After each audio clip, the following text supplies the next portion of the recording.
Hi guys, Ricky Pope here, and this week on the Christian Nerd Unite podcast, I'm once again joined by Roland Mann, former editor of Malibu and Marvel Comics, and currently editor-in-chief for Silverline Comics, plus scripture and nerdy news, and we'll get to all of that right after this. Hey guys, this is Ashley Cox from Fangirling Over Jesus. At FOJ, we believe in hope and light in the darkness and that you are not alone. We seek to unite and celebrate the intersection of the gospel and our favorite fandoms, and we get to do this through our social media, our podcast devotional, and our cosplay and fashion. And you can find links to all of that through our website, www.fangirlingoverjesus.com, through our social media at Fangirlingoverjesus, wherever you get your podcasts, and on Etsy. See you online. And lead me on to your kingdom come, surrendering, let your work be done. My life I give for the glory of your Son.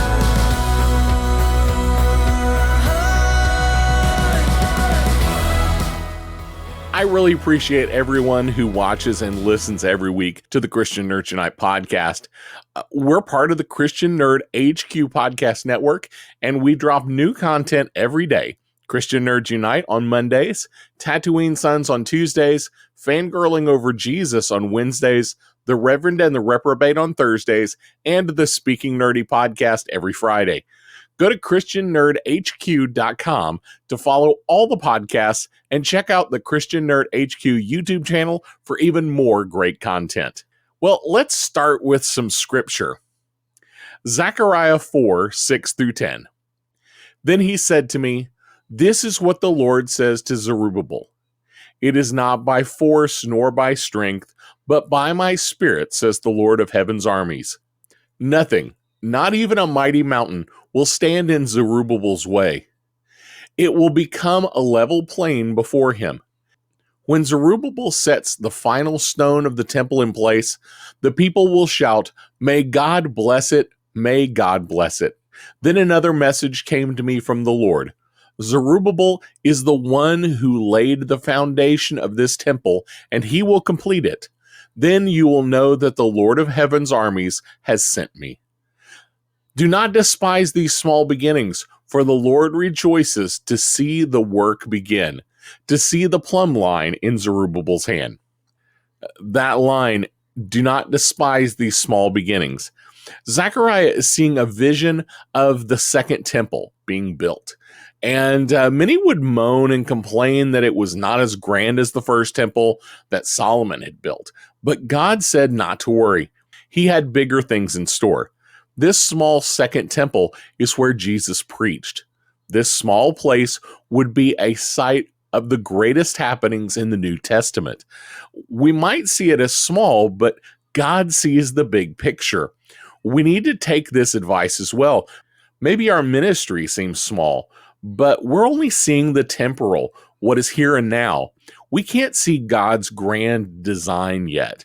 So I want to encourage you to keep moving forward in your life and in your ministry. Don't worry about how small it seems. God has something bigger in store, and I, for one, will be happy to have been just a small part of it. And I hope you will be too. Now for some nerdy news. Gran Turismo comes in number one at the domestic box office with a very low $17.3 million, just nudging out Barbie at second place with $17.1 million. Barbie has now passed the Super Mario Bros. For the domestic box office leader for 2023. Blue Beetle, Oppenheimer, and Teenage Mutant Ninja Turtles round out the top five. Dune Part 2, that was originally scheduled to hit theaters on November 3rd of this year, has now been moved back to March 15th of 2024. Many speculate that the delay is mostly due to the SAG-AFTRA strike and not having the actors able to promote the film if the strike continues. Because of this move, Warner Brothers has also announced that other films will be delaying their release dates. Godzilla X Kong, The New Empire, is moving from March 15th to April 12th of next year. And also being delayed is The Lord of the Rings, The War of the Rohirrim animated film. It's going to move from April 12th, 2024 to December 13th of 2024. Two well-known stars of television passed away this past week. Game show host Bob Barker has died at the age of 99. Barker's best known as the host of The Price is Right, being there for over 35 years before retiring in 2007. Arlene Sorkin, who played Calliope Jones on the NBC soap opera Days of Our Lives, passed away at 69. But nerds may know her better as the original voice actress for the DC comic character Harley Quinn, often working opposite Mark Hamill's The Joker. They will both be missed. Well, this week we are continuing our interview with Roland Mann, the former editor of Malibu and Marvel Comics, working on titles like Dinosaur for Hire and X-Mutants and the Ultraverse, and currently running a Kickstarter for his independent imprint, Silverline Comics. If you missed the first half, make sure you go back and listen. Now, let's get right into our interview. So she just said, unless you can figure out a way to actually make money with this, you can't do this anymore. So I gave it up. Wow. Yeah. And then, so what did you do then at that point? Were you doing freelance writing, or did you just go into, go get the job? What did that? I was depressed for a little while. And so I can imagine. I sat around and did nothing for a few months, and then I decided I would be a teacher, and so I went back to school and got an advanced degree and started teaching. So which is still what I do for my day job today. I'm a university instructor. Very cool. And what do you teach right now? I teach creative writing. Oh, okay, great. I do, yeah. So very fitting. I was glad, because I could have ended up, and not that I would have minded so much, but I could have ended up, teaching English comp or sophomore literature or something like that. But I am very fortunate that I get to teach creative writing, and I get to teach comic book writing a lot. So very cool. So talk to us a little bit about that. So what is that like, getting to teach people how to write comic books? It's frustrating and exciting at the same time. My class is part of a program that they're required to take my class. So so what it is, there's a track that students have to take. It's like, if you want to get a creative writing degree, you have to take these classes in order to do that, right? Okay. So it's my class, it's an animation class, it's a screenwriting class. There's a lot of different entertainment kind of classes. Kind of to give everybody a broad experience of what creative writing can look like. Exactly. Okay. Game writing, and so most of the students that come through my class have zero interest in comics, and that's the frustrating part. I would say probably 90% of them come through and they're just like, this is a required class, dude. I got to be here. I'll read your comics because you're gonna make me read them, but it's just a required class. I'm gonna do the bare minimum I can to get out of here. Right? That's most of them. I have some that come in that have great attitudes. They're like, hey man, comic books, this sounds fun. I haven't read anything since I read Archie, when I was a kid. I'm like, well, there's a lot more than that now. And they get surprised sometimes when they see, I was going to read comic books with my kid, but I cannot read this comic with my kid. No, you can't. It's just like movies. You can't watch every movie with your kid. You can't read every comic with your kid. And but they have the ones that have great attitudes are fantastic. And then there's a small percent of those who come in, they're like, I came here for this class. This is the class. It's the only reason I enrolled in this program. I want this class, right? And I'm like, yes, you are mine, right? So, and of course, then I teach them, it's all about writing. It's not about the art. We do talk about art because you can't do comics and not Right. talk about art. But I teach them both the Marvel method and the full script method that DC uses. Right? They don't own them anymore, but Yeah. a lot of them get confused about the Marvel method. They don't understand how it works.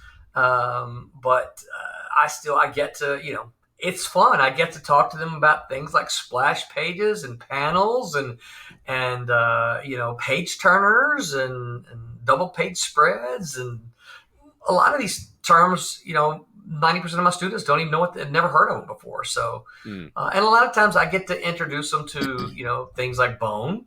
A lot of them have never heard of Bone, and I don't know if you've ever read Bone, but I've not read it, but I'm aware it's really of it. really good. Yeah, really good. So I get to introduce them to a medium that many of them have no experience in. So mentioning things like Bone, what particular comics in general do you introduce to them to? Are there particular particular graphic novels that are kind of, these are ones you need to know about, or are there certain ones that you go, this is one that I actually make all my class read? Yeah, I wish that were the case. Now, where I teach, we cram a semester's worth of content into 4 weeks, and Wow. Okay. I have two textbooks, and one of them is Scott McCloud's Understanding Comics, which I do tell them this is the one book you need to have read if you intend to work in the comic book industry, because everybody knows it, right? Mm-hmm. The other book I use for my textbook. I thought I actually might have them around here. I don't. Is the DC Comics Guide to Writing Comics by Denny O'Neil. Okay. It's very, very good. Denny O'Neil was certainly a very brilliant writer, fantastic editor on Batman. There's a lot of really good content on storytelling in Denny's book. And this is one of the things I try to focus on for them, because a lot of them they're intimidated by the format. It's like, well, it's drawing pictures. It's like, it's still a story. You're still telling a story. You still got to engage me. You still got to have interesting characters. You still got to have all these things that you have in a non-illustrated story. And so Denny O'Neil covers a lot of stuff. So those are my two textbooks. Unfortunately, because the school doesn't allow me to have a budget for anything else, we are limited to reading free comics. And so the only thing that I can give them are a couple of sites that have free viewings, because it has to be so like, you couldn't say, hey, I own this book, I want to read it. It's like, well, no, all your classmates can't read it too. So it has to be available for the entire class to read. And they tell me the reason for that is because at some point in time, some students were like, well, he read this and that, and I don't have access to that, so he got a better education than I did. So, we live in that day and age where everything has to be available to all of them. Yeah. So sometimes, friends of mine in the independent market will say, hey, you are welcome to use this comic book. And then I can supply that to them for free because I have permission to do so. But most of the time we go to digital sites that contain free comics. Gotcha.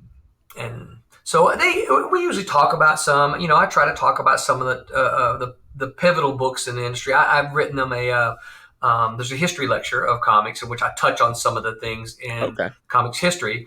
We talk about the middle 80s, where you had the Watchmen, you had the Dark Knight Returns, and you had Crisis on Infinite Earth. That's the same year that Dark Horse launched. So I do make them aware of some of the more pivotal works. Mouse, of course, was published that same year. Oh yeah. And so they read Mouse in an earlier class. So they come to my class having they come to my class having read 2 books in the program. They've read Mouse, and they've read a book called a children's book called Awkward that they do for the children's writing. There's a children's writing class, so they read it in that class. And I usually try to encourage them to do searches when they're looking for, because they have to do a presentation on a Mhm. graphic novel. They read throughout the month. They read comic books, right? And then Yeah. it's the last week they have to read a graphic novel. And Okay. so I usually walk them through the process of saying, look, just go to Google, and if your favorite genre is science fiction, just Google top science fiction graphic novels, and it's Mhm. going to give you a list right there. Saga comes up a lot. Why the Last Man comes up some. My recommendations would almost always be from the 70s. If they're asking me, well, you should read, the Craven's Last Hunt was the 80s. When Craven's Last Hunt for Spider-Man, Oh yeah. or you should read the Mantis story from the Steve Englehart wrote for the Avengers, right? Mm. Jim Starlin's The Death of Captain Marvel, Oh yeah. right? Brilliant graphic novel. So whenever they ask me for recommendations, it has a tendency to be a little bit less modern. Yeah. So, with that in mind, what are a couple of you think are kind of must reads? If there's somebody who's a comic book fan, maybe they're younger, so they haven't had the experience that you and I have had over Mm-hmm. the decades. What do you think are like maybe 3 or 4 must read either graphic novels, because a lot of the collected separate issues of a Mm-hmm. story are now built into graphic novels, Right. or a story series that you're like, this is something everybody should to try to get a hold of and read. Yeah. Well, I think the 86, 87, that was a watershed year. That was kind of the year that we went from sort of the PG-13 mentality to everything needs to be dark and gritty Hmm. and bloody, right? That said, I think probably if I were to recommend what you need to have read if you want to work in comics, Watchmen. Now, I don't think that I don't know if you've read Watchmen lately, but some of the language doesn't hold up. Yeah, Um, you I, know, I uh, actually reread it maybe 2 or 3 years ago. yeah, it's still good, but it's not like it was when you and I read it on the shelf, Yeah, right? Because it it, was it's it was not as it's not as shocking based on the world we live in today. No, it's not. And but it was and The Dark Knight Returns, those were game changers. Oh yeah. And Mouse. Um, I think they need to read Mouse to be. So there's a couple of reasons, right? I think they need to read Mouse in order to see what comics are capable of, right? Mm, Because I think a lot of people think, well, comics are Spider-Man and Batman, right. listen, I love Spider-Man and Batman. I'm not saying that's not, once you read Mouse, you realize, they're capable of a lot more than just Spider-Man and Batman, right? Yeah. I think Dark Knight Returns is important because it shows what you can do with a property that's been around for a long time and can be treated in a serious way, and yet you can still read it. It's not. Well, it's been a couple of years since I've read it, so if you might correct it, I don't remember anything R-rated in the book. Um, I don't think it was for mature readers. Um, I mean, other than maybe some graphic violence in it, some of the images, yeah, yeah. maybe. I But know outside Watchmen. of that, I don't recall. I mean, Yeah. Watchmen has some Yes. sexual content that people need to Right. be aware of. Yes. If that Absolutely. is an issue for you, be aware. Um, Yes. and Absolutely. that's something that I was going to either say, in my other recording at some point during this Yeah. it, podcast, it I does. was It going to does. mention Yeah. it. But so we'll mention it here. And certainly I know that when I read it in '86, it was shocking.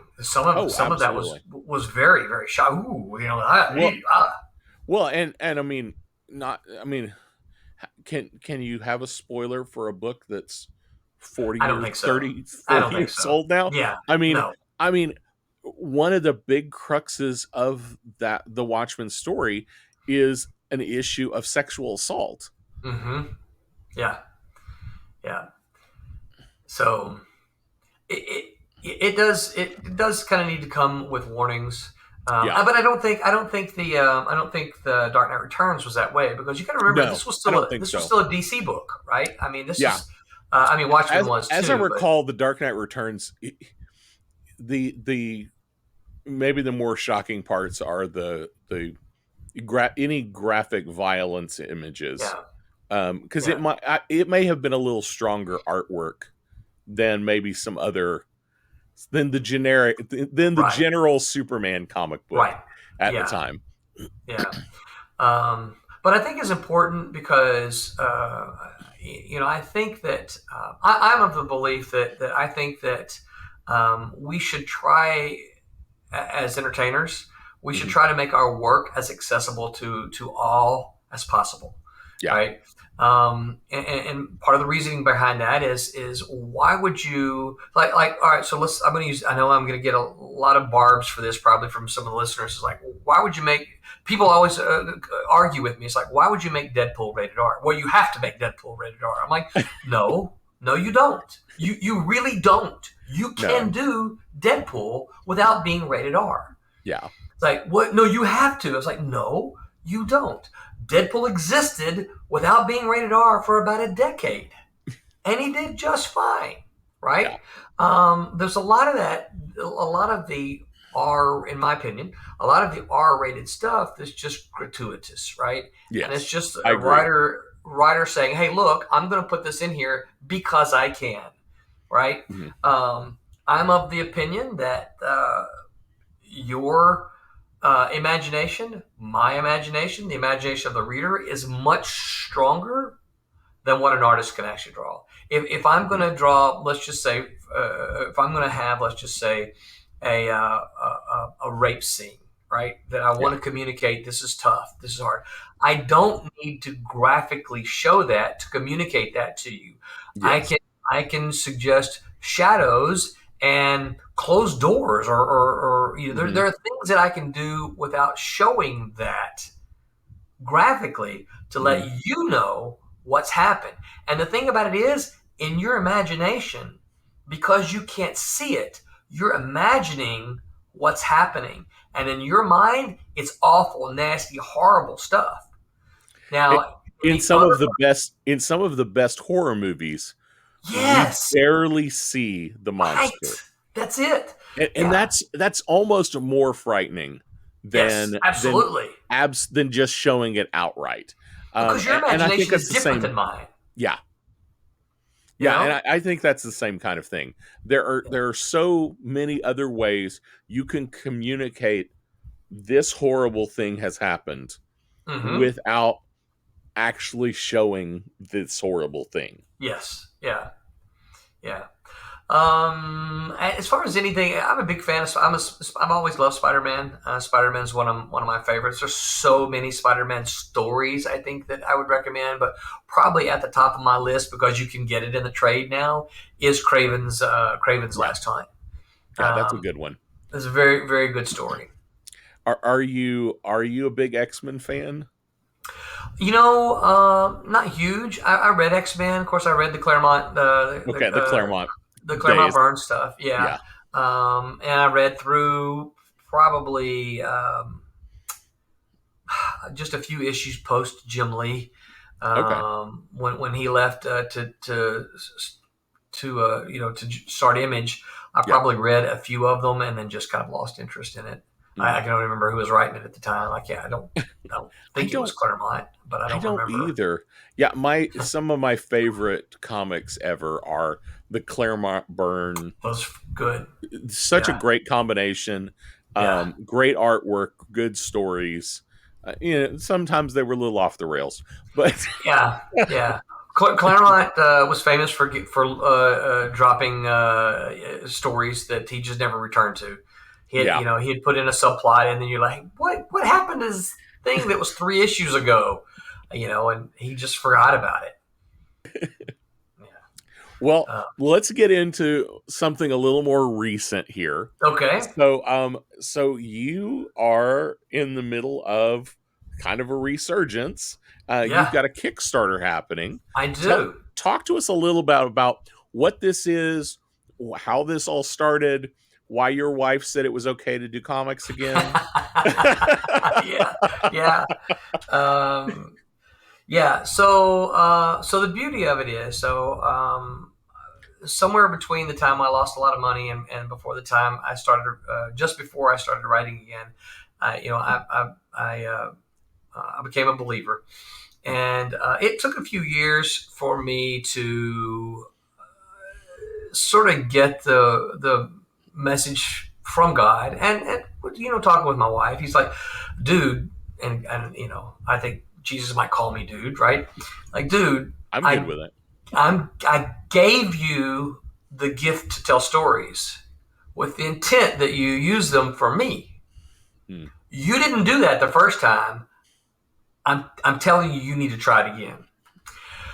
And so, after some struggling with that, because I looked at the thing about publishing and probably movies and stuff like that too, is that never goes away, right? You can look at my body of work, stuff that I wrote, of course, from my BC era, and I don't think that you will see, God reflected in that work. And that's something that I can never take back. That's something that I never change. And I really, really struggled with that when I became a believer, because I'm like, how can I ever, convince anyone that I'm a follower of Christ when they read this? And I had a wise pastor. He said, dude, well, he didn't say dude, probably. He probably said brother. He said, brother, you don't understand. That's perfect, because that's a demonstration of who you were. The new stuff you do is a demonstration of who you are. And I'm like, man, that's why you're the pastor. So I did my exploration with it. The first thing I did was I wrote a novel, and it was published and was out. I think it's still available on Amazon. I don't really know. I think it's only available in the Kindle versions now. Okay. It started off as one thing, but it became another thing. It really sort of became a love letter to my wife. It got a little bit of science fiction in it. Time travel. I'm a big time. And what's travel. What's that called? It's called Buying Time. Buying Time. Okay. Buying Time. Yep. And so after some talk with my wife, she read a book by a guy by the name of Bruce, the Dream Giver, Bruce something Wilkinson, maybe, I can't remember. Okay. Yeah. But she came to me and she said, I don't need to be someone who I need to be an encourager for you. You're my husband. I need to be an encourager for you. And so we talked a long time about it. I said, well, she goes, I know you love comics. I said, I do. And she said, so here's the deal. Why don't we'll come up with some money, and we'll get some money. Here's the money. And this is the money that you have. You can make comics as long as this money lasts. And this is the money that you have, right? If it grows, it grows. You can't pull from, our food budget or anything like that. But if it grows, it grows. But once you run out of money, you're done making comics, right? And so I'm like, that's fair enough. So it really came down to, as long as I don't lose money, I can keep making comics, right? And that's what happened. And then I discovered Kickstarter, right? And this was probably 2014, something like that, 15. Okay. And I said, well, there's a way for me to generate some money and help me, get the books printed and done, and so that I can maintain this little nest of money that I have. And that is kind of the way that it's been. So here's the difference. So this time, as we began to do this, she saw that it was different, that my writing was different, the kind of stories that I'm telling in my writing is different. It's that my BC, my AD life is now reflected in the writing. And she's got on board with it. She's wholly on board, and she does a lot of the social media for me. She actually does a lot with me. She's my partner. And so that was kind of how it's just like, as long as you don't lose money. And so I started doing comics, and praise be where it belongs. I've operated in the black since then, and have managed to do, since we started Silverline again, we've done about 40 comic books. Oh wow. Yeah, So yeah, so that you've been doing this for a little while now. yeah. We started so we started just before the plague, streaming, but now I didn't write them all, so I want to be clear with that. But here's a stack of them. Oh wow. that we've done since then. So I don't know if it'll flip through the covers easily. If I could do that. Yeah, Very you can see cool. there's just a whole bunch of stuff here. Now the one you might see right on top here is Cat and Mouse. I mentioned Cat and Mouse early. So one of the things that I experienced going to conventions is I would go to a show and I would have I have a new book, and people would say, "So what do you bring about Cat and Mouse?" What do you bring about Cat and Mouse? And I kept saying, "Well, I wrote this thing here. You can buy it. I'm the same guy who wrote it, right?" So, long story short, I decided to bring back Cat and Mouse.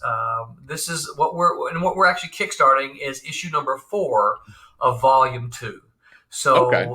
yep. So it's not the same characters. The thing about it is, I beat my brain to trying to say, okay, look, it's been nearly 30 years since the first series appeared. Am I going to have 60-year-old characters? Am I going to ignore the fact that time has passed and just plop them in?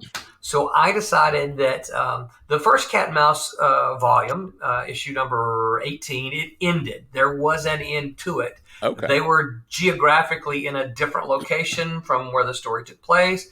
And so I just decided I'm going to leave them there. They're done. They're through. They're finished. They're no longer the characters, right? We can speculate about what's going on with them. I don't know. That's another story, maybe.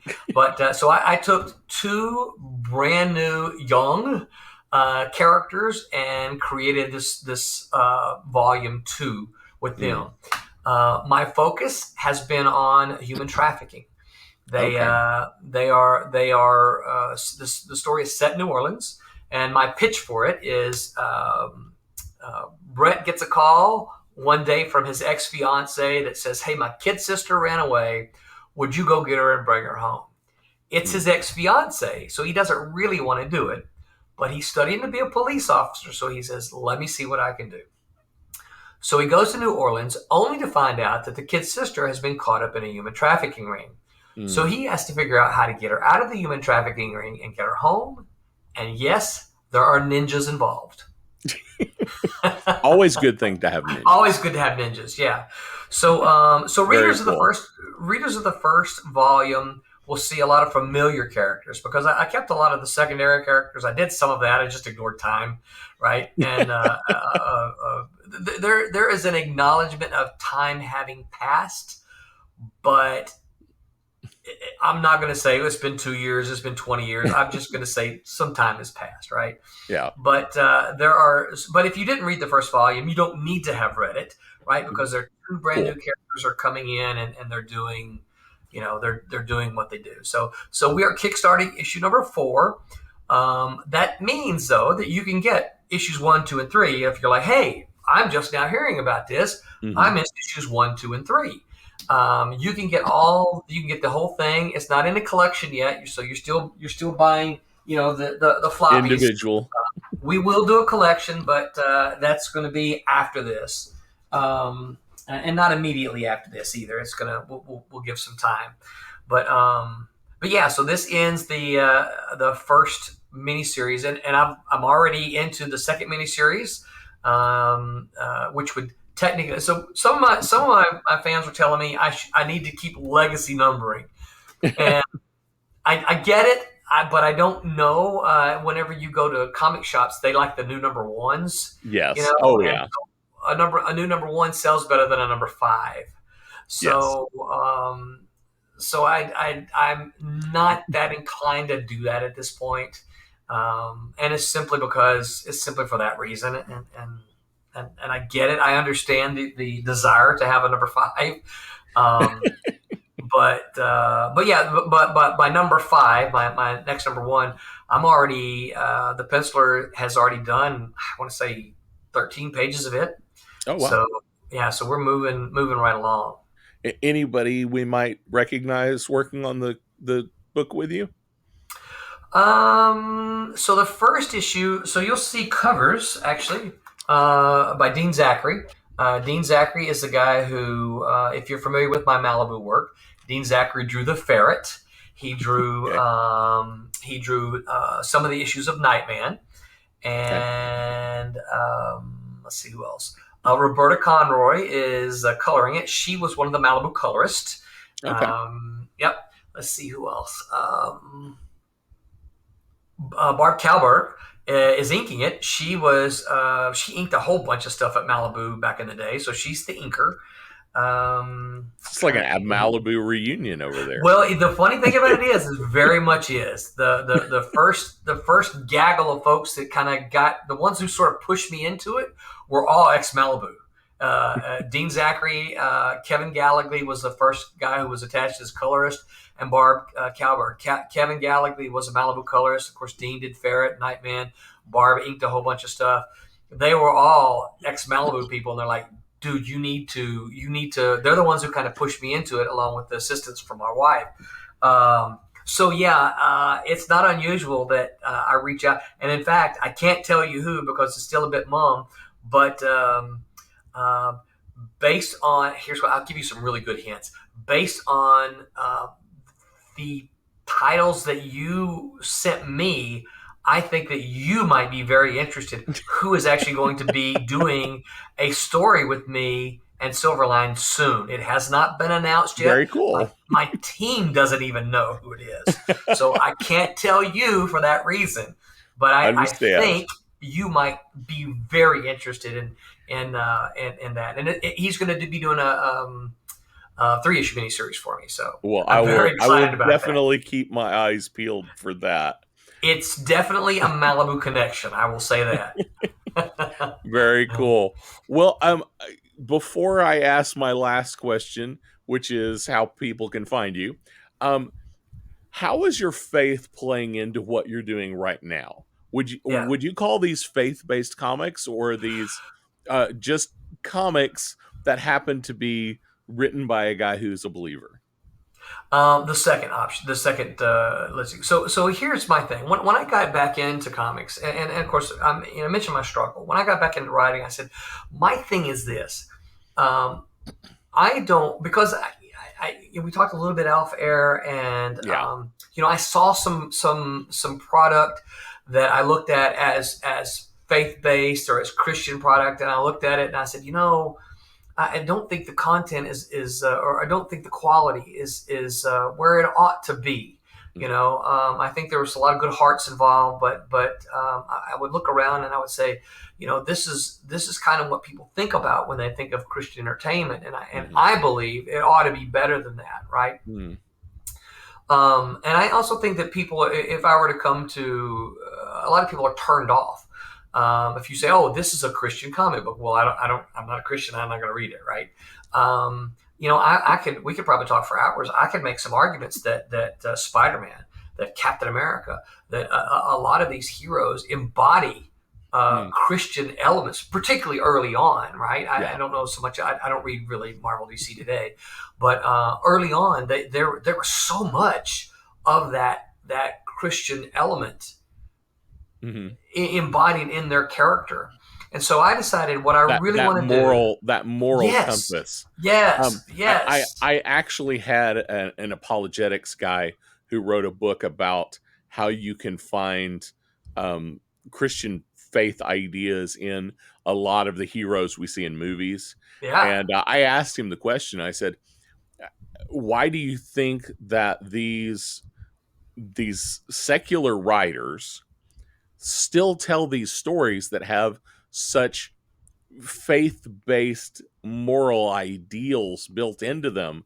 And his basic comment was, they can't help themselves because God has made us. We're made in his image, whether they like it or accept that idea or not. Wow, It's awesome. it's built into part of who we are, that Yeah, we see these moral lines, and we can't help but express that when we yeah. share these stories. Awesome. Awesome. I love that answer. Yeah. So my hope is that whenever someone reads something that I've written, they're not gonna. It's not a gospel track, right? But when they close the book, they'll say, I can see Jesus in that. It's Mm, not a story about Jesus. It's not a story about God. But if as a believer and you read it, you're like, I can see the elements you have in there. Those who may not know Christ, they may not see it as faith elements as much as they see the good versus bad or something mhm. like that. But I decided that I wanted in any of the things that I wrote to have. I want it to all point there. The Yeah, sports guys, when they score a touchdown, they point up, and that's kind of what I want my writing to do. When you've read something, I want you to close it and go, huh, cool. I see the writer pointing up. yeah. Um, I make the argument that I think some of the all-time best quote unquote Christian entertainment is Little House on the Prairie. Are you familiar with that show at Oh, all? very. My Yeah. mother loved that show. Yeah. So I was forced to watch that show because I'm Well, old enough that we only had 3 channels and right. one Yeah. TV. Um, and I had to go outside of the trailer and turn the And antenna turn. Yeah. so that we Yep. got better reception. Of So, course. Yeah. Yeah. My dad used to stick it. We had, the knob. My dad had a pencil in it because we had a little. It was loose, and so sometimes that pencil would get fuzzy, and we'd have to go adjust the uh, pencil. But all of my younger audience is like, "What are you talking about?" I know, right? Antenna. What knob on what? Yeah. So part of my argument is this: if you ask anybody what Little House on the Prairie is, they'll tell you it's about a family.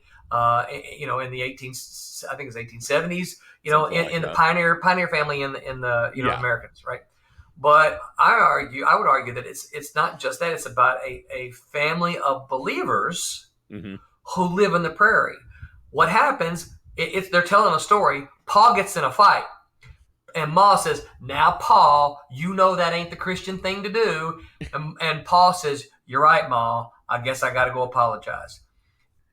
And he goes in and makes it better because that's what Yeah. a believer ought to do. It's not about it doesn't preach to you. It's just about a family of believers who live their life, right? Yeah.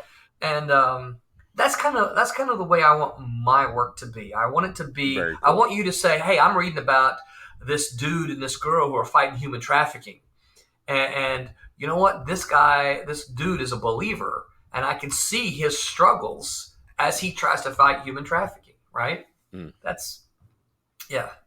So that's kind of my hope. Very cool. I am right there with you. I love seeing good, positive entertainment that has good Christian moral ideals, Yeah. but isn't necessarily overtly, you Right. know, faith based in the Right. grand scheme of things. Yeah. I think Christians can have good entertainment that Mm. doesn't have a altar call at the end. I agree 100%. 100%. Yeah. Yeah. Awesome. Well, then let's wrap up here. First, how can people find your Kickstarter? It's super, super easy. You go to silverlinecomicscrowdfunder.com. Awesome. That will take you right to it. Silverlinecomicscrowdfunder.com. No spaces, just one long Silverline Comics Crowdfunder.com. And And it if people want to follow you, keep up with what you're doing or what the company is doing, social media wise or whatever, yeah. how can people find you and Silverline? So same. We're on all the social medias. I think there's probably a new one or two that we haven't been able to join yet, but we try to stay on all the social medias. So you can, if you're whatever social media you're on to find me. You can look for Roland Mann. I usually have a character. It looks just like me, even to the glasses. But that's kind of how it looks. But I add the glasses. Caricature, I should have said, not a character. Caricature. So you can find me on all the social medias, or you can find Silverline Comics on all the social medias. And we would absolutely, and I would absolutely appreciate your follows and your likes and all that kind of stuff. So, yeah. Awesome. Well, Roland, it has been fantastic having you on the show today. So I have been glad fun. that we were able to connect. Same here. I'm glad you found me. It was fun. It was great connecting with Roland and hearing his journey. Make sure you check out the links in the show notes down below and follow Roland and Silverline Comics, and make sure you support his Kickstarter. Well, that's all I have for you today. Don't forget to like, subscribe, follow, click all those links down there, whatever they are, so you can keep up with the new content as it's released. You can find all of our social links and links to our YouTube channel and our online store at ChristianNerdsUnite.com. If you enjoy the show and want to help even more, consider becoming a supporter on Patreon. All of our Patreon levels have great benefits and make a huge difference in the ministry we're able to do. Supporters will also get to hear exclusive stories of believers we're serving around the world through our ministry partners. To check it out or partner with us, go to patreon.com/ChristianNerdsUnite or ChristianNerdsUnite.com and click support in the menu. And don't forget to check out ChristianNerdHQ.com for more great podcasts. Before you go, I do want to leave you with this blessing from Romans 16:25-27. Now to him who is able to establish you in accordance with my gospel, the message I proclaim about Jesus Christ, in keeping with the revelation of the mystery hidden for long ages past, but now revealed and made known through the prophetic writings by the command of the eternal God, so that all Gentiles might come to the obedience that comes from faith. To the only wise God be glory forever through Jesus Christ. Amen. We'll see you next week. Blessings. Hey,